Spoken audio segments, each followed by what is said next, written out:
हम लोग श्री शिक्षाष्टक का 6वां श्लोक श्रवण कर रहे थे। नयनम गलदस्रु धारया वदनम गदगद रुद्धया गिरा पुलकै निश्चितम वपु कदा तव नाम ग्रहणे भविष्यति। सिद्धि की अवस्था अर्थात भाव अवस्था, ये भाव अवस्था के बाह्य लक्षण है कि नेत्रों से अश्रु धारा प्रवाहित होने लगती है, वदन गदगद हो जाता है, वाणी अवरुद्ध हो जाती है, शरीर पुलकित हो जाता है। ऐसा आपका नाम करते हुए कब मेरा ऐसा दिन आएगा, इस प्रकार से प्रार्थना कर रहे हैं। इसमें हम लोगों ने सुना था शांति अविरत कालक्तम विरक्ति मान शून्यता आशा वंदे समुत्कंठा नाम गाने सदा रुचि आसक्ति तद गुणाख्याने पीते तद वसति स्थले। इस प्रकार से ये 9 लक्षण बताए थे। जब भाव अवस्था आ जाती है तो ये सारे लक्षण प्रकाशित होते हैं अनुभाव के रूप में। अनुभाव अर्थात पीछे पीछे, जो उनके पीछे पीछे चलते, भाव के पीछे पीछे चलते हैं, उनको अनुभाव कहते हैं। इसको अभी हम लोग सुनेंगे ये क्या होता है। पहले हम उसी चीज को आगे बढ़ाते हैं। फिर हम लोगों ने सुना था जो सात्विक भाव क्या होते हैं, क्योंकि भाव की परिभाषा बताई थी शुद्ध सत्व विशेषात्मा प्रेम सूर्यांशु साम्यवाक रुचिवि चित्त मासरण कृतसौ भाव उच्यते। जिसमें शुद्ध सत्व विशेष है, हृदय में प्रकाशित हो जाता है, और प्रेम रूपी सूर्य की पहली किरण है भाव। रुचि के द्वारा चित्त अत्यंत द्रवित हो जाता है, इसी को भाव कहते हैं। फिर उसमें सात्विक भाव बताए थे हमने। सात्विक भाव 8 प्रकार के होते हैं। ते स्तंभ स्वेद रोमांचः स्वर भेदो अथ वेपतु वैवर्ण्यम अश्रु प्रलय इति अष्टौ सात्विका स्मृता। ये 8 प्रकार के हैं। स्वेद अर्थात पसीना होता है, शरीर से पसीना आने लगता है, लेकिन ये हमारे तरह पसीना नहीं होता है। हमको जब गर्मी लगती है अथवा बहुत परेशान हो जाते हैं तो पसीना आ जाता है, लेकिन यहाँ पर भाव का अर्थात कृष्ण का स्मरण होने के कारण वो सब सात्विक भाव प्रकट होते हैं। इसलिए बाहर से देखने में तो एक जैसा लग रहा है, किंतु भीतर से जमीन और आसमान का अंतर है। रोमांच होता है, रोमांच अर्थात ये जो शरीर के जो रोम होते हैं, रोम वो सब खड़े हो जाते हैं, रोमांचित हो जाता है शरीर। उसके बाद में स्वर भेद होता है। स्वर भेद अर्थात जो वाणी से कुछ बोलते हैं तो पूरा बोल भी नहीं पाते। जैसे श्री चैतन्य महाप्रभु के शरीर में ये सारे के सारे विकार प्रकट हुए। रथ यात्रा के समय जब श्री चैतन्य महाप्रभु जगन्नाथ जी के सामने नृत्य कर रहे हैं, उस समय सारे भाव एक साथ प्रकट हो जाते हैं। तो ये अभी बताया रोमांच, उनके शरीर के जो रोम हैं ये ऐसे खड़े हो जाते हैं, और जो जहाँ से रोम जुड़े होते हैं ना स्किन में, वो ऐसे एकदम फफोले जैसे पड़ जाते हैं। इतना भयंकर होता था, क्योंकि वो तो हमने 4 प्रकार की अवस्था बताई थी। धूमाय ज्वलित दीप्त और सुदीप्त अवस्था, मतलब 8 विकार एक साथ प्रकट हो जाते हैं। वो तो बहुत उन्नत अवस्था है, वो राधा रानी की ही होती है। तो क्योंकि श्री चैतन्य महाप्रभु स्वयं कृष्ण और राधा जी के भावों को लेकर के आए हैं, इसलिए उनके अंदर ये सब देखा जाता था। तो पसीना आ रहा है तो पूरा शरीर ही गीला हो गया, और रोमांच हो रहे हैं तो इस प्रकार से हो गया। और स्वर भेद मतलब जब बोलना चाहते जय जगन्नाथ जय जगन्नाथ, इस प्रकार से हाथ दोनों ऊपर करके और महाप्रभु जगन्नाथ जी को दर्शन करके जय जगन्नाथ बोल नहीं पाते, ज ज ग ग ज ग ग इस प्रकार से बोलते हैं, तो स्वर भेद होता है। फिर कंप, शरीर पूरा ऐसे शरीर कांप रहा है विचित्र तरीके से। और बताया कि जब अष्ट सात्विक विकार एक साथ प्रकट होते हैं तो बड़ी विचित्र अवस्था होती है, उसको कोई समझ ही नहीं सकता है। यानी कि एक जो हाथ है वो ऐसे कांप रहा है और दूसरा हाथ स्तंभित है। ये बड़ी विचित्र अवस्था है। कोई शरीर का अंग स्तंभित है, कहीं से आंसू निकल रहे हैं, कहीं से रोमांच हो रहा है, कहीं एक हाथ कांप रहा है, एक हाथ स्तंभित है, और मूर्छा आ जाती है, मुख से झाग निकल रहा है। ये सब एक साथ प्रकट हो जाता है। तो इसलिए हमारी बुद्धि के द्वारा इसको समझना असंभव है। केवल इनको समझ करके बस हम प्रणाम कर सकते हैं कि ये ऐसे दिव्य भाव हैं जिनमें हमको कभी मतलब इसकी किसी की एक की भी उपलब्धि क्या उसका आभास भी हो जाए तो बहुत जीवन सफल हो जाएगा। तो वैवर्ण होता है, रंग जो है शरीर का बदल जाता है। वो कभी लाल हो जाता है, कभी सफेद हो जाता है एकदम से, ये सब भी श्री चैतन्य महाप्रभु के शरीर में ये सब देखा जाता है। अश्रु भी इस प्रकार से प्रवाहित होते, जब श्री चैतन्य महाप्रभु जगन्नाथ जी के सामने नृत्य कर रहे हैं तो उनके अश्रु प्रवाहित नहीं हो रहा है, वो पूरी पिचकारी धारा निकल रही है। वो आसपास के जितने भी परिकर हैं वो सब जो उनको घेर करके खड़े थे वो सब के सब भीग गए उनके अश्रुओं से। तो ये हमारे बताए ना, ये सब कल्पना के अतीत की बातें हैं, क्योंकि हमारे शरीर में तो इतना पानी भी नहीं होता है जितना कि वो उनका निकल रहा है। तो हम बुद्धि लगाएंगे उसमें, क्योंकि अभी हमारे तो अनर्थग्रस्त साधक हैं, इसलिए बुद्धि इतना पानी कहाँ से शरीर में आया। अश्रु हो गया, उसके बाद में प्रलय हो गया। प्रलय अर्थात होता है मूर्छा। स्तंभ बताया, स्तंभ एक शरीर ऐसे स्तंभ जैसा खंबा होता है एकदम खड़ा हो जाता है। तो एक हाथ तो ऐसे खड़ा हुआ है, बिल्कुल हिल भी नहीं रहा है, और दूसरा कांप रहा है ऐसे करके। तो ये हमारी समझ की बात ही नहीं है। और फिर अंत में मूर्छा आ जाती है। मूर्छा अर्थात पूरा अंतरदशा में चले जाते हैं, बाह्य ज्ञान ही कुछ नहीं होता है, पूरा बाह्य ज्ञान लुप्त हो जाता है, और दांत भी ऐसे cut cut cut cut cut cut करते हैं। इस प्रकार से ये सारे के सारे ये अष्ट सात्विक विकार प्रकट हो जाते हैं। ये जो अष्ट सात्विक विकार हैं, इनमें और अनुभाव में अंतर हम लोग धीरे धीरे सुनेंगे। ये क्या होता है, पहले थोड़ा आगे बढ़ते हैं इनको। तो इस प्रकार से जो जीव है ये इसको प्राप्त करता है भाव अवस्था को। लेकिन भाव अवस्था को प्राप्त करने के लिए जो पिछला श्लोक बताया था, सेवा साधक रूपेण सिद्ध रूपेण चात्री, आसक्ति की अवस्था में, आसक्ति की भी परिपक्व अवस्था में रागानुगा का साधन प्रारंभ होता है। इसलिए हम लोगों को ये बात अच्छे तरीके से समझ लेनी चाहिए। बहुत से लोग अपने आप को अनर्थग्रस्त अवस्था में ही रागानुगा कह करके अभिमान करने लगते हैं। अरे भैया, तुम रागानुगा, लोभ तो हो सकता है किंतु तुम्हारा साधन कैसे हो जाएगा? जरा बताओ तो सही कि रागानुगा का साधन क्या है। श्री रूप गोस्वामी ने रागानुगा का साधन क्या बताया? सेवा साधक रूपेण सिद्ध रूपेण चात्र ही तद्भाव लिप्सना कार्य ब्रजलोकानुसारतः। अर्थात सेवा साधक रूप से करेगा। साधक रूप से मतलब जैसे हम लोग कर रहे हैं, सुबह उठेंगे, मंगल आरती करेंगे, उसके बाद में आने करेंगे, उसके बाद में कीर्तन करेंगे, फिर कथा करेंगे, सुनेंगे, जो भी करेंगे ये सब काम करेंगे, संख्या पूर्वक नाम गान प्रणाम ये सब करेंगे। ये साधक रूप से ऐसे करके होता है।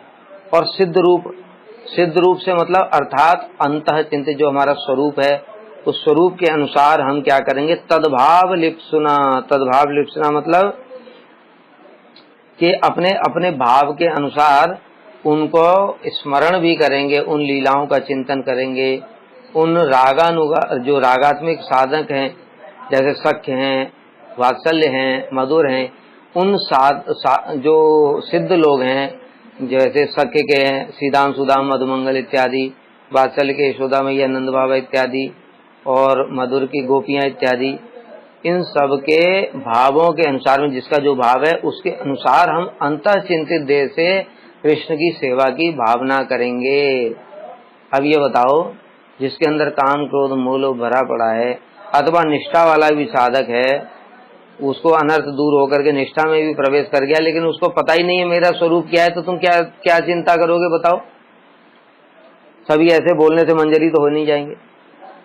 इसलिए चिंता हम तभी कर सकते हैं जब उसका कुछ आभास तो पता चले, और वो आभास पता चलता है आसक्ति की अवस्था में, उसके पहले आभास भी पता नहीं चलता। तो इसलिए आसक्ति की अवस्था में रागानुगा का साधन होता है। किंतु अब यहाँ पर देखो सामंजस्य करना पड़ता है। बड़े बड़े जो हमारे आचार्य हैं उन्होंने कुछ बातें बोली हैं, ग्रंथों में भी अनेक जगह पर अनेक बातें लिखी हुई हैं। ये बड़े गंभीर विषय हैं, इसमें बहुत गंभीरता से विचार करना चाहिए, और वैष्णवों के अनुगत्य में इन सब चीजों को समझना चाहिए, नहीं तो कुछ भी समझ नहीं आएगा। अब गुरु जी कहते हैं मैं तुम्हें लोभ जागृत करने के लिए आया हूँ। गुरु जी सारी दुनिया में जो है रागानुगा भक्ति का ही प्रचार कर रहे हैं, और गुरु जी को क्या पता नहीं है कि ये सारे के सारे बैठे हुए हैं, इनके अंदर काम क्रोध मोह लोभ मद मात्सर्य भरे पड़े हैं, ये अनर्थग्रस्त साधक हैं। तो फिर क्या रागानुगा का साधन क्या करेंगे? गुरु जी ने अपने सारे जीवन पर रागानुगा भक्ति का ही प्रचार किया। और यहाँ पर रूप गोस्वामी लिख रहे हैं कि सेवा साधक रूपेण मतलब आसक्ति की अवस्था में रागानुगा का साधन शुरू होता है। तो भी इन दोनों बात का सामंजस्य कैसे करेंगे? इसको अच्छे से समझने की आवश्यकता है, क्योंकि रागानुगा भक्ति और वैधि भक्ति दोनों प्रारंभ मतलब बीज क्या है उसको समझो। बीज क्या है? वैधि भक्ति का बीज है शास्त्र शासन। देखो इस जगत के, देखो हमारे इंडिया में 140 करोड़ लोग हैं, कितने भक्ति भी कर रहे हैं जरा बताओ? वैधि भक्ति भी कितने कर रहे हैं? और गिने चुने लोग, मतलब अगर 1 लाख भी होंगे तो मतलब बहुत बड़ी बात है। 140 करोड़ में 1 लाख का रेशियो क्या हुआ?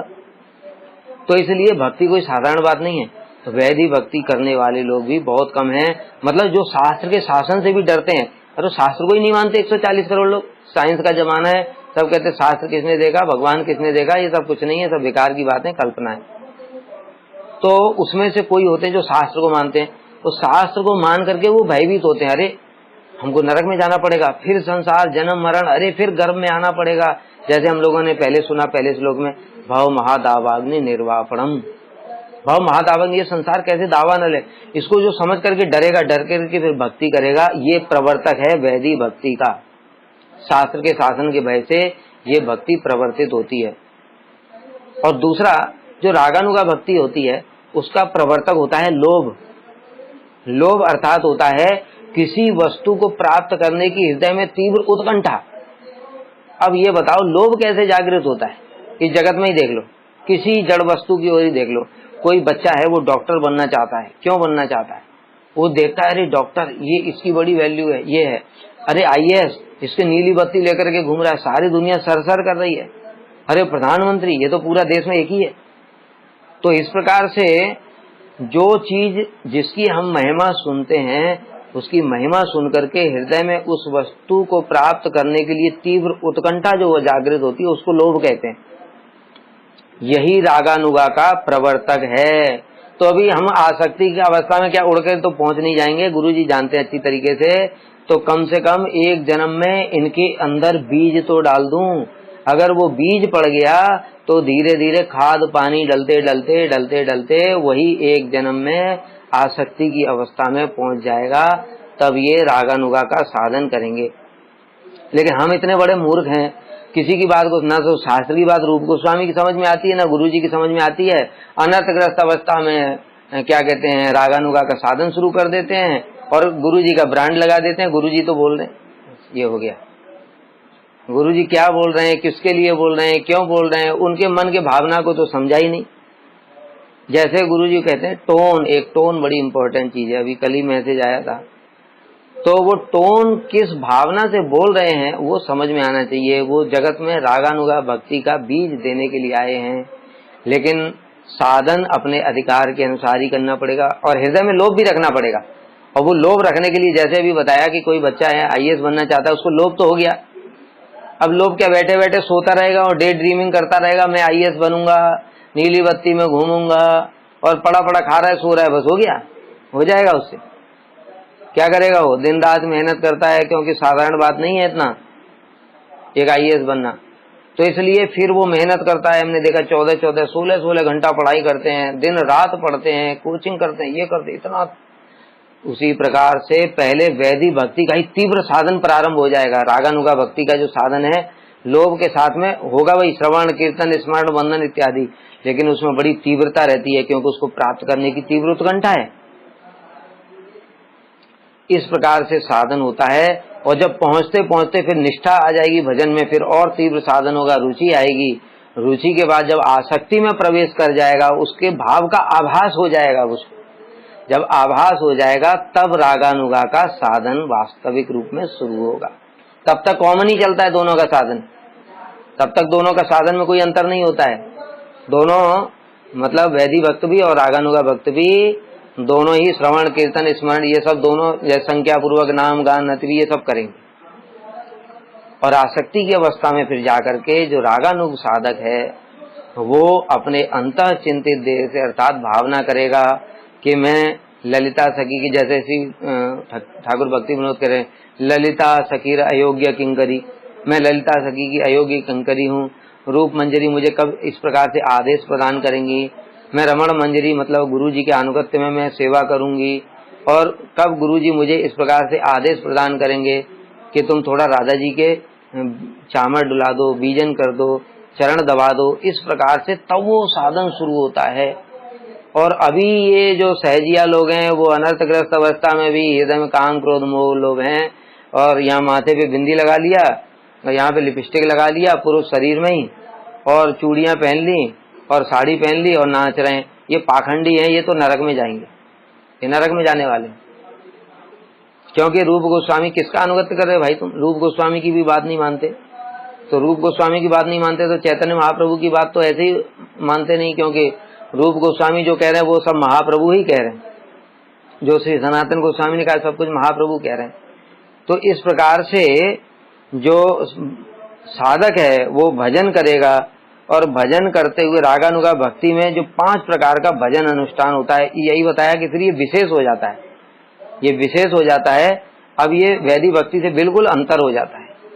इसमें 5 प्रकार का साधन होता है। एक पहला होता है भावमय साधन।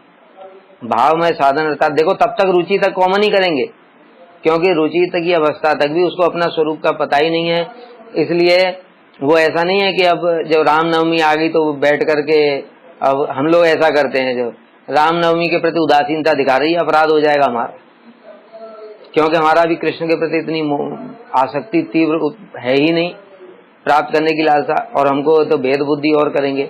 जैसे हनुमान जी हैं, वो राम में भी कृष्ण के दर्शन कृष्ण में भी राम जी के दर्शन करते हैं।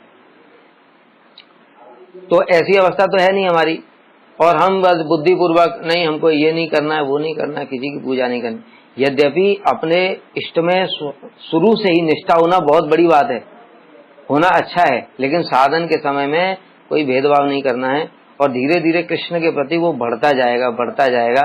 जैसे फिर राम जी को भी छोड़ देंगे, नरसिंह को भी छोड़ देंगे, और सबको छोड़ देंगे, फिर द्वारकाधीश को भी छोड़ देंगे, और उसके बाद में करते करते फिर भावमय। भावमय का मतलब यही होता है फिर हमारा जो भाव के अनुसार, मतलब दास्य सख्य वात्सल्य, इस प्रकार से भावमय कीर्तन करेंगे। जैसे किसी का अगर मंजरी भाव का उसको आभास होगा आसक्ति की अवस्था में, तब वह मंजरी भाव के ही कीर्तन करेगा। अधिकतर ललिता सखीरा योग्य किंकरी वो वाला अभी बताया, श्री रूप मंजरी पद से ही मोर संपद, तो इस प्रकार से वो वाले कीर्तन करेगा। और जिसका वात्सल्य है, फिर वो वात्सल्य रस के जो भक्त हैं उनके अनुसार वो कीर्तन करेगा। तो ये भावमय होता है। तो भावमय साधन करते करते भाव पुष्ट होकर के भाव प्रकाशित होगा। लेकिन ये बताया ना कि ये साधन यहाँ से नहीं होगा, ये आसक्ति की परिपक्व अवस्था में होगा। इसलिए इसी से अभी से इसका अनुकरण करने की कोई आवश्यकता नहीं है, जो करेगा तो फिर वो अपना दंड भोगेगा। फिर ये हो गया भाव में। दूसरा होता है भाव संबंधी। भाव संबंधी होता है जो बताया अभी गुरुजी से हमने मंत्र लिया, अब गुरु पदाश्रय करके मंत्र जप ध्यान इत्यादि गुरुजी ने मंत्र बताया, मंत्र किस प्रकार से जप करना है, गुरु गायत्री का क्या तात्पर्य है, काम गायत्री का क्या तात्पर्य है, गोपाल मंत्र का क्या तात्पर्य है, किस भाव को ध्यान करना है। तो ये भाव संबंधी, ये इस प्रकार से गुरु पदाश्रय करके जो मंत्र जप ध्यान इत्यादि ये सब करते हैं, इनको भाव संबंधी कहते हैं, क्योंकि ये भाव में संबंधी मतलब भाव में सहायक है। तो एकादशी और जन्माष्टमी इत्यादि व्रत को भी आंशिक रूप में भाव संबंधी कहा जा सकता है, क्योंकि इनको करने से भी हमको भक्ति प्राप्त होती है और इससे भी भाव पुष्ट होता है। इनकी अवहेलना नहीं करनी है। तीसरा होता है भाव अनुकूल। भाव अनुकूल मतलब अपने भाव के अनुकूल जो कार्य करने हैं। जैसे हम लोग कंठी माला पहनते हैं, जो चिन्ह धारण करते हैं, विशेष रूप से हम वैष्णव तिलक लगाते हैं, ये भाव के अनुकूल है हमारे, और वैष्णव चिन्ह धारण करते हैं, कंठी माला पहनते हैं, और तुलसी सेवा है, परिक्रमा है, धाम परिक्रमा है, प्रणाम इत्यादि है, ये सब भाव अनुकूल हैं। अर्थात ये धीरे धीरे भाव के पुष्ट करने वाले हैं, तो इसलिए ये वाला साधन करता है। चौथा होता है भाव अविरुद्ध। भाव अविरुद्ध होता है जो भक्ति के 64 अंग श्री रूप गोस्वामी ने बताए हैं भक्ति रसामृत सिंधु में, उसमें गौड़ अंग भी बताए गए हैं, जैसे गौ पूजा, अश्वत्थ पूजा, आंवला पूजा, ब्राह्मण इत्यादि का सम्मान करना। अब ये सब गौड़ अंग बताए गए। मुख्य प्रधान अंग जैसे 64 भक्ति के अंगों, नवदा भक्ति श्रवणम कीर्तनम विष्णु स्मरण पाद सेवनम अर्चनम वंदनम दास्यम सख्यम आत्मनिवेदनम, ये मुख्य भक्ति है। और गौड़ भक्ति जैसे बताया, गो पूजा, अश्वत्थ पूजा, आंवला, ब्राह्मण इत्यादि का सम्मान करना, ये जो हैं ये सब भी कोई वैष्णव, ये ब्राह्मण आ गया अथवा गाय आ गई तो उसको प्रणाम कर लिया, सम्मान कर दिया, उसको कुछ पूजा कर दिया, जैसे कभी कभी हम लोग करते हैं इसको, ये जो है ये भाव अविरुद्ध है, मतलब इनके द्वारा भाव विरोध नहीं आएगा, इनको करने से भी कोई दिक्कत नहीं है, न करने से भी कोई दिक्कत नहीं, इसलिए इनको अविरुद्ध बताया गया। लेकिन बहुत सारे लोग देखा आजकल, बड़े दुर्भाग्य की बात है कि हमारे गुरुजी की परंपरा में वो इन चीजों को अभी प्रधानता दे रहे हैं बहुत ज्यादा। ये बड़े दुर्भाग्य की बात है। अरे गुरुजी ने कितना सब कथाओं में बोला है कि ये सब गौड़ अंग हैं। बहुत सारे लोग क्या तर्क देते हैं, बड़ा अच्छा बात कहते हैं, कृष्ण भी तो गाय चराते हैं। बहुत अच्छी बात है, आप तो पंडित हैं, आपको ही पता है कृष्ण गाय चराते हैं, गुरुजी को थोड़ी पता ये बात, और हमको भी पता नहीं है, आपको ही पता है बस। तो गुरुजी कृष्ण गाय चराते हैं तो इसलिए गाय का सम्मान करना चाहिए। अरे जो कृष्ण गाय चराते हैं वो पार्षद हैं, पार्षद, उनकी इच्छा पूर्ण करने के लिए कृष्ण स्वयं उनके बछड़े बने 1 साल तक, और ये जो गाय है इसको लेकर के मुसलमान काट देंगे, इसकी तुम पूजा कर रहे हो, इसलिए इस गाय उस गाय में तुमको अंतर समझ नहीं आता है। वो पार्षद हैं, वो कृष्ण के समान ही हैं। जो कृष्ण के धाम में जितने परिकर रहते हैं, चाहे वो कोयल हो चाहे तोता हो, बृहद भागवतामृत में श्री सनातन गोस्वामी ने स्पष्ट रूप में वर्णन किया है, वहां का एक एक सब कुछ वो पार्षद है। और ये जीव हैं जो अपने कर्मों के फलस्वरूप अपने प्रारब्ध को कभी सुख और दुख भोग रहे हैं। गाय से तो श्रेष्ठ मनुष्य होता है। 84 लाख योनियों में गाय की महिमा बताइए कि मनुष्य की महिमा बताइए। तो फिर समझना चाहिए कि भाई तुम क्या कर रहे हो, कहाँ से कौन सी चीज कहाँ से जोड़ करके बस अपना जो कर रहे हैं उसको जस्टिफाई करने के लिए कुछ भी उदाहरण दे देंगे, कुछ भी करेंगे। तो इसलिए वो अविरुद्ध है, मतलब उसकी पूजा करने से कोई भक्ति में बाधा नहीं आएगी, लेकिन उसकी पूजा कोई प्रधानता दे दिया और भक्ति के अंग जो है भगवान की सेवा इत्यादि उसको गौड़ कर दिया तो उससे कुछ भी होने वाला नहीं है। भगवान की सेवा के लिए अगर गौ पूजा करते हो, उनको पालन करते हो तो कोई असुविधा नहीं है, वो भाव अविरुद्ध है। लेकिन अगर भगवान को छोड़ करके वो करने लगे तो वो कर्म हो जाएगा, सात्विक कर्म हो जाएगा, उसका सात्विक फल ही मिलेगा। इसलिए विचार अच्छे से करना चाहिए।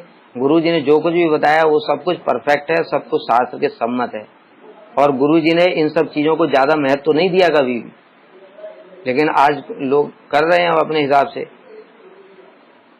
तो इसलिए यहाँ पर भी अब देखो, यहाँ पर जो बताया, अगर ये इतनी ही मुख्य होती गौ पूजा तो ये भावमय में क्यों नहीं बताई? भावमय तो वो है जिससे भाव प्रकाशित होने वाला है। फिर भाव संबंधी भी नहीं बताया, भाव अनुकूल भी नहीं बताया, भाव अविरुद्ध, मतलब जैसे तटस्थ कहते हैं, ठीक है पूजा करने में कोई असुविधा नहीं है। तो इस प्रकार से करना चाहिए। और चौथा है भाव अविरुद्ध, भाव विरुद्ध। ये जो साधन है इसमें जैसे द्वारका ध्यान, मुद्रा, न्यास, ये सब जो साधक हैं रागानुगा भक्ति के, उनको बिल्कुल नहीं करना चाहिए।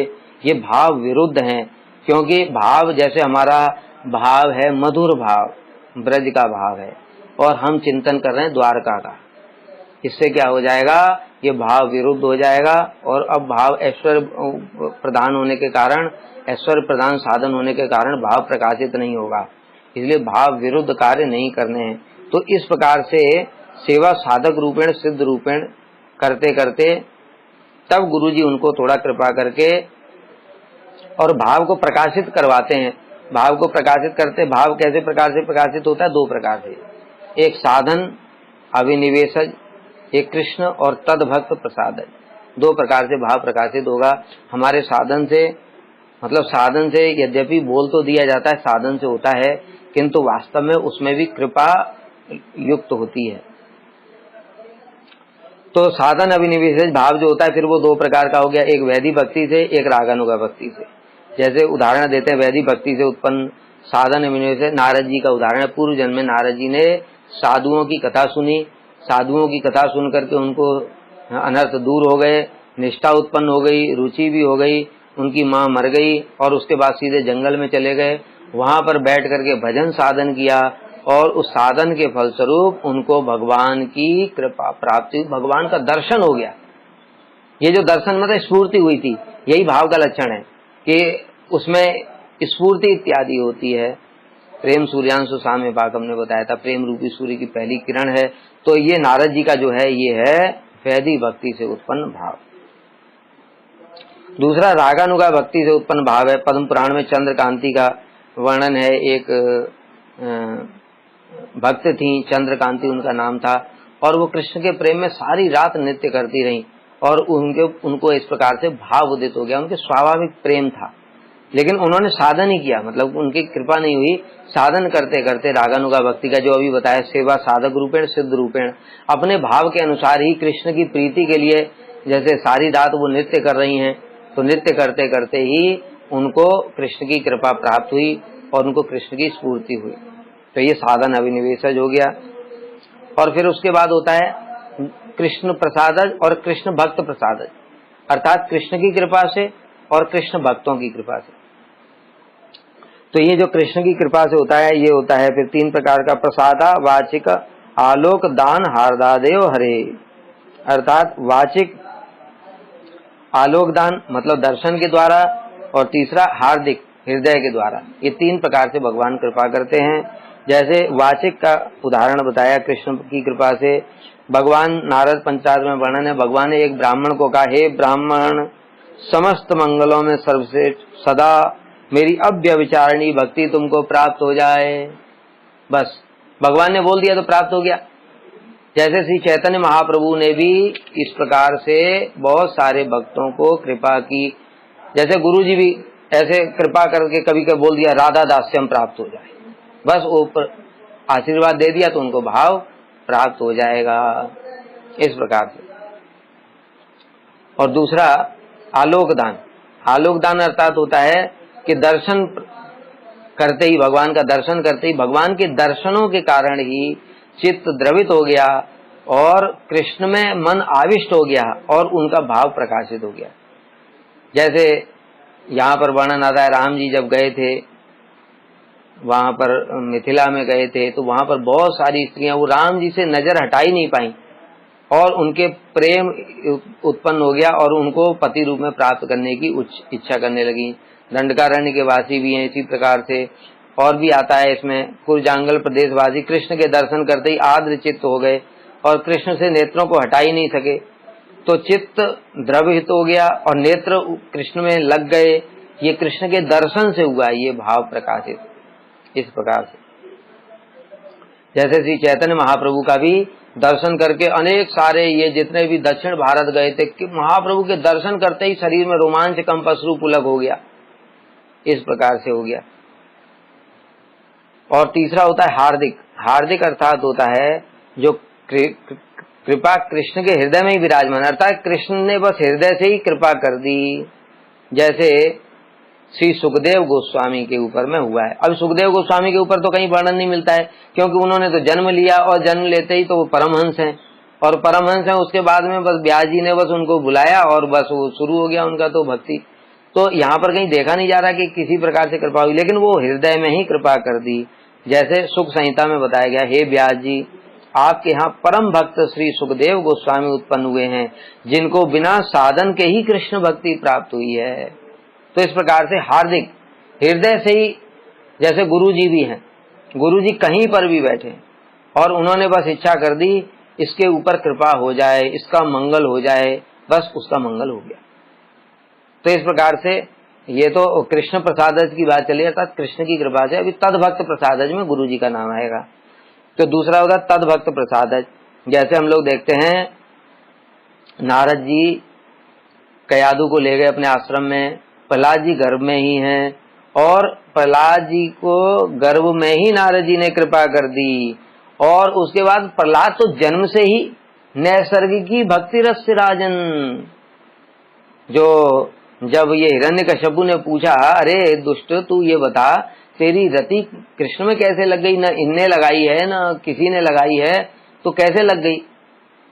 तो फिर उन्होंने बताया कि न मत प्रणीतम न तत्प्रणीतम सुतो वदत्ते तवेंद्र सत्तो नैसर्गिकी मतिरस्य राजन। हे राजन, ये जो बोल रहा है ना, ये न मत प्रणीतम है न पर प्रणीतम, न हमने बताया है न किसी दूसरे ने बताया है इसको। इसकी तो नैसर्गिक ही मति है, मतलब जब भी बोलता है तो ये ऐसी बात नहीं बोलता है। तो भैया ये नैसर्गिक ही मति कहाँ से आई? कहीं से तो आई ना। तो वो आई नारद जी की कृपा से। तो इस प्रकार से तद्भक्त प्रसादज होता है, यानी कि भक्तों की कृपा से भगवान में मति लग जाती है।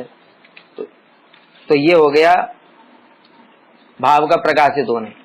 अब जो हमने बताया था कि भाव को रस कैसे बनता है उसको थोड़ा बताएंगे, क्योंकि देखो इसमें हमारा भी अधिकार नहीं है, अनधिकार चेष्टा करना ठीक नहीं है।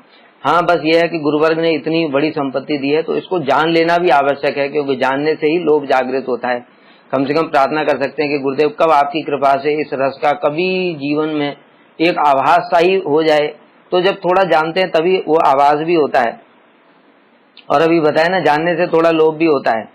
तो ये जो है ये रस बनता है स्थायी भाव। स्थायी भाव में सामग्रियां जब मिलती हैं, विभाव, अनुभाव, सात्विक एवं व्यभिचारी भावों के द्वारा श्रवण आदि की सहायता से स्थायी भाव रूप रति भक्तों के हृदय में आस्वादनता को प्राप्त करती है और ये भक्ति रस कहलाती है। ये तो मैंने कल डेफिनेशन बता दिया। ऐसे समझ लो जैसे अभी शास्त्र में उदाहरण दिया गया कि दही है, उस दही में थोड़ा चीनी मिला दी, थोड़ा कपूर मिला दिया, थोड़ा उसमें सुगंधित द्रव्य मिला दिया और इस प्रकार से थोड़ा घी मिला दिया। इस प्रकार से वो रसाला बन गया, और रसाला बन गया तो उसका बड़ा आस्वादन हो गया। जैसे एक पानी है, पानी पीने में कोई आस्वादन नहीं आता है। पानी को समझो स्थायी भाव। अब उसमें नींबू मिला दिया, थोड़ी चीनी मिला दी, थोड़ी काली मिर्च मिला दी, थोड़ा नमक मिला दिया। इनको समझो विभाव, अनुभाव, सात्विक, व्यभिचारी, ये चार सामग्री मिला दी पानी के अंदर में। पानी स्थायी भाव है। अब इसको मिलकर के ये बन गया रस। तो इसको, ये जो रस है, अब ये रस ही आस्वादनी है। तो कृष्ण रति भक्तों के हृदय में नित्य विराजमान है। उस रति के अंदर में ये विभाव, अनुभाव, सात्विक, व्यभिचारी मिल जाते हैं और फिर वो श्रवण कीर्तन इत्यादि करता है। उसके फलस्वरूप उसको फिर आस्वादन प्राप्त होता है। उस आस्वादन को ही रस कहते हैं। और रस का मतलब वैसे जो शास्त्र की सामान्य भाषा में रसे सारस चमत्कारो यम बिना न रसो सह तत्चमत्कार सारत्वे सर्वतेव अद्भुतो रस। रस का मतलब होता है चमत्कार। देखो कृष्ण को साधारण वस्तुएं जगत की कोई भी आकर्षण नहीं कर सकती। जब तक कोई विशेष चीज ना हो, कृष्ण हमारी तरफ क्यों देखेंगे? भाई जगत में भी देखते हैं कि हम किसी विशेष वस्तु की तरफ हम आकर्षित होते हैं, जो चीज हमारे पास है और जो हमसे कम मात्रा में, उसकी तरफ आकर्षित क्यों होंगे?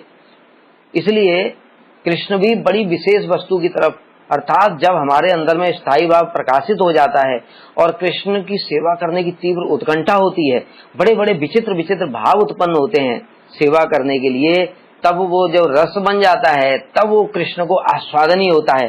तब कृष्ण खींचते हैं और वो आस्वादन करने के लिए फिर भक्त के पास में आते हैं। तो दोनों का आस्वादन होता है, कृष्ण को भी आस्वादन होता है और भक्त को भी आस्वादन होता है। इसलिए रति आस्वादनी है। जिसके हृदय में है उसको भी आस्वादन होगा, और जो आस्वादन कर रहे हैं कृष्ण, यानी विषय कृष्ण है और आश्रय भक्त हैं, दोनों को ही यह रस आस्वादन प्रदान करेगा। तो इस प्रकार से ये जो रस है ये कोई साधारण वस्तु नहीं है, पहले ही हमने बताया।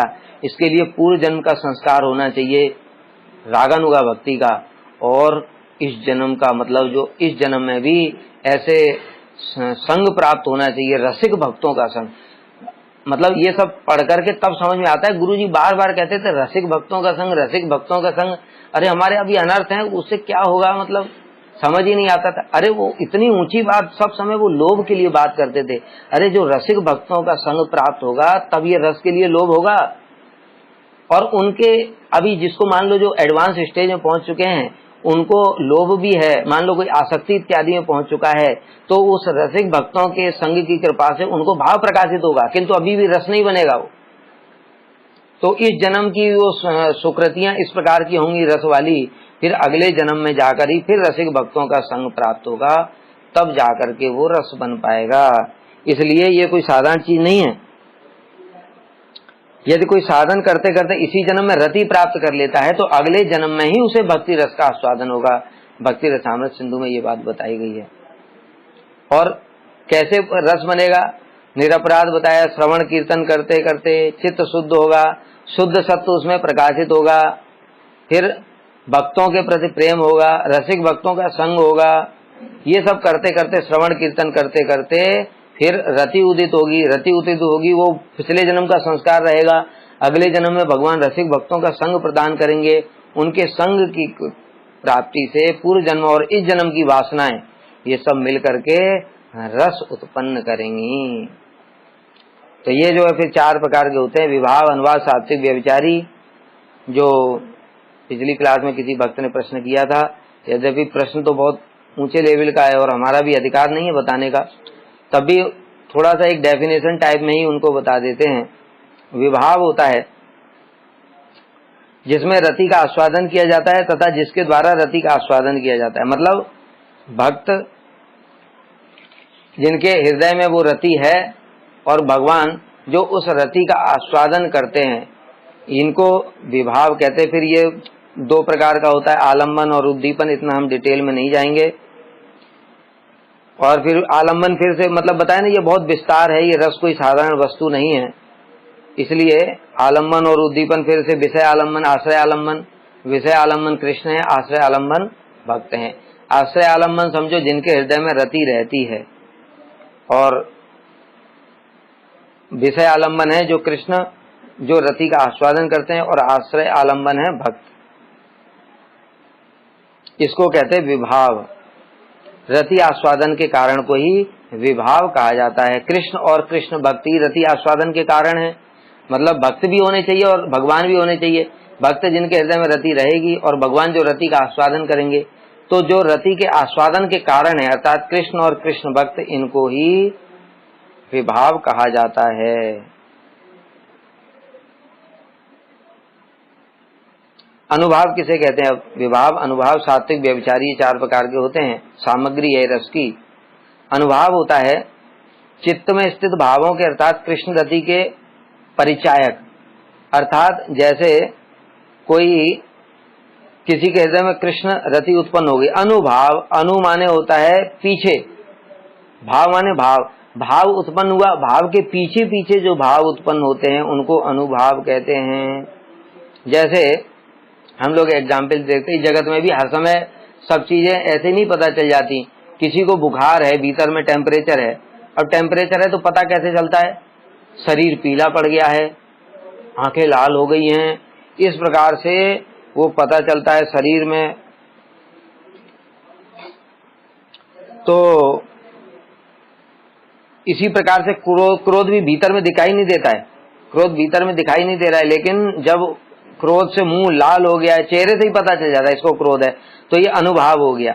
मतलब अंदर में क्रोध है, क्रोध के कारण वो भाव प्रकाशित हुआ, इसी को अनुभाव कह रहे हैं। मतलब समझाने के लिए एग्जाम्पल, लेकिन इसी प्रकार से अनुभाव मतलब भाव हृदय में प्रकाशित हुआ, कृष्ण के प्रति प्रीति उत्पन्न हुई, उसने श्रवण कीर्तन इत्यादि कुछ किया, अथवा कृष्ण का दर्शन हुआ, लीला स्फूर्ति कुछ हुई, तो फिर उनके शरीर में जो प्रकट होता है, जैसे कभी नाचने लगते हैं, कभी गान करने लगते हैं, कभी तीव्र चिल्लाने लगते हैं, तो ये भाव के पश्चात जो हो रहे हैं इनको कहते हैं अनुभाव। इनको अनुभाव कहा जाता है। अब सात्विक भाव होता है। सात्विक भाव जो होते हैं उनको बताया, वो भी अनुभाव के जैसे ही हैं। जैसे भाव हृदय में उत्पन्न हुआ, अब भाव हृदय में उत्पन्न हुआ तो उससे रोमांच हुआ, कंप हुआ, अश्रु हुआ, पुलक वैभण, ये सब तो वैसे ही हुआ, भाव के पीछे ही पीछे होते ये भी। लेकिन इनमें और उनमें क्या अंतर होता है अनुभाव और सात्विक भाव में, कि जो सात्विक भाव होते हैं केवल सत्व से ही उनका संबंध होता है, सत्व से उत्पन्न है, लेकिन उनमें बुद्धि का योग नहीं है। बहुत सूझ विचार है, इसको ध्यान से समझना पड़ेगा। केवल सत्व से उत्पन्न है, अर्थात जैसे शुद्ध सत्व हृदय में प्रकट हुआ, भाव उदित हुआ, भाव उदित हुआ, कुछ श्रवण कीर्तन इत्यादि किया कृष्ण के नाम रूप गुण लीला का, और एकदम से सत्व ही उसका कारण बना, तो रोमांच हो गया शरीर। बुद्धि का कोई खेल नहीं है, केवल श्रवण कीर्तन हरे कृष्ण ऐसे नाम जप रहे हैं और शुद्ध सत्व के कारण ही शरीर में एकदम से रोमांच हो गया। मतलब इसमें बुद्धि से कुछ नहीं हुआ, और कंप हो गया, अश्रु आ गए, ये सब हो गया। लेकिन जो अनुभाव होते हैं, जैसे नृत्य आदमी करेगा तो उसमें भाव के अनुसार ही करेगा, लेकिन भाव के अनुसार करने पर भी उसमें बुद्धि का संयोग रहता है। बुद्धि का संयोग मतलब हम नृत्य कर रहे हैं तो ऐसे अपने आप हाथ पैर नहीं चल रहे हैं, वो अपने आप चलाता है, बुद्धि उस संयोग रहता है। नृत्य कीर्तन भी कर रहा है, चिल्ला रहा है, कीर्तन कर रहा है तो स्वर बनाएगा कृष्ण की प्रीति के लिए, जब वो गाएगा तो स्वर में गाएगा, तो स्वर में गाएगा तो बुद्धि काम कर रही है ना। लेकिन रोमांच हुआ, कंप हुआ, अश्रु हुआ, स्तंभ हो गया एक शरीर, दांत कट कर रहे हैं, ये सब बुद्धि से नहीं होता है, ये ऑटोमेटिक होता है। सत्व ही उसका मुख्य कारण होता है, इसलिए इनको सात्विक भाव ही कहा गया है और उनको बोला गया है अनुभाव। और चौथा होता है व्यभिचारी भाव, उसको संचारी भाव भी बोलते हैं। ये जो होता है, जैसे इसका बड़ा सुंदर उदाहरण दिया गया समझाने के लिए। जैसे संचारी भाव क्या है, जैसे समुद्र में तरंगें उठती हैं, तो जब समुद्र में तरंगें उठती हैं तो तरंगों से देखा समुद्र वर्धित हो जाता है, बढ़ जाता है, और बढ़ करके वो तरंगें समुद्र को बढ़ाती हैं और बढ़ा करके फिर वो समुद्र में ही लीन हो जाती हैं, मतलब फिर भाव में ही लीन हो जाती हैं। तो इसी को ही कहते हैं संचारी भाव। जैसे समुद्र की तरंगें समुद्र से उठी, उसी में लीन हो गई, उसी प्रकार से स्थायी भाव से ये उत्पन्न होते हैं भाव, और स्थायी भाव से उत्पन्न होकर के स्थायी भाव को बढ़ाते हैं, मतलब प्रेम को बढ़ाते हैं। जैसे किसी का 5 प्रकार के स्थायी भाव हैं, शांत, दास्य, सख्य, वात्सल्य और मधुर, ये 5 प्रकार की मुख्य रति है, 7 प्रकार की गौड़ रति भी है। ये मुख्य रति को बढ़ाएगा। तो किसी का वात्सल्य रस है, अब वात्सल्य रस में जैसे यशोदा मैया का हम लोग सुनते हैं, अब यशोदा मैया के हृदय में वात्सल्य रस है। अब जब कृष्ण कालिया दह में कूद गए हैं तो यशोदा मैया भी वहां पर आ गई, और कृष्ण को देख करके एकदम से उनको लग रहा है कि अरे हमको प्राण धारण करने से लाभ ही क्या, कृष्ण ही जब नहीं रहे तो। इस प्रकार से उनका जो वात्सल्य उसको बढ़ाया और फिर वो वात्सल्य में ही लीन हो गया। इसीलिए उदाहरण दिया समुद्र का, समुद्र में तरंगें उठी, उठ करके फिर उसी में लीन हो गई। जब उठी तो उसको बढ़ाया, और बढ़ाया फिर जब वो शांत हो गया तो लीन हो गई। जब कृष्ण के फिर दर्शन हो गए तो फिर वो भाव लीन हो गया स्थायी भाव में ही। तो इसी प्रकार से इनको कहते हैं स्थायी भावों के प्रति विचरण करने के कारण इन्हें व्यभिचारी भाव भी कहते हैं, स्थायी भाव में विचरण करने के कारण।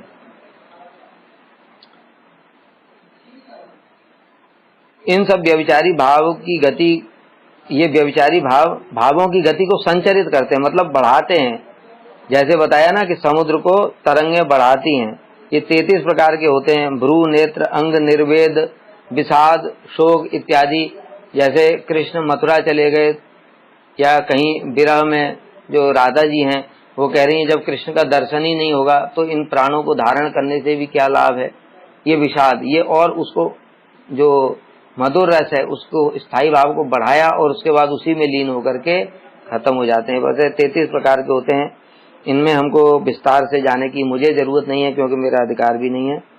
आप लोगों को अगर समझना है तो आप लोग आप उसको पढ़ सकते हैं, समझ सकते हैं। तो इस प्रकार से ये जो श्लोक है ये कंप्लीट हो गया। इसमें और हमारा कुछ इससे ज्यादा बोलने का अधिकार नहीं है। बाकी अगर किसी का कोई प्रश्न है तो पूछ सकता है। वांछाकल्पतरुभ्यश्च कृपा सिन्धुभ्यैव च पतितानां पावनेभ्यो वैष्णवेभ्यो नमो नमः।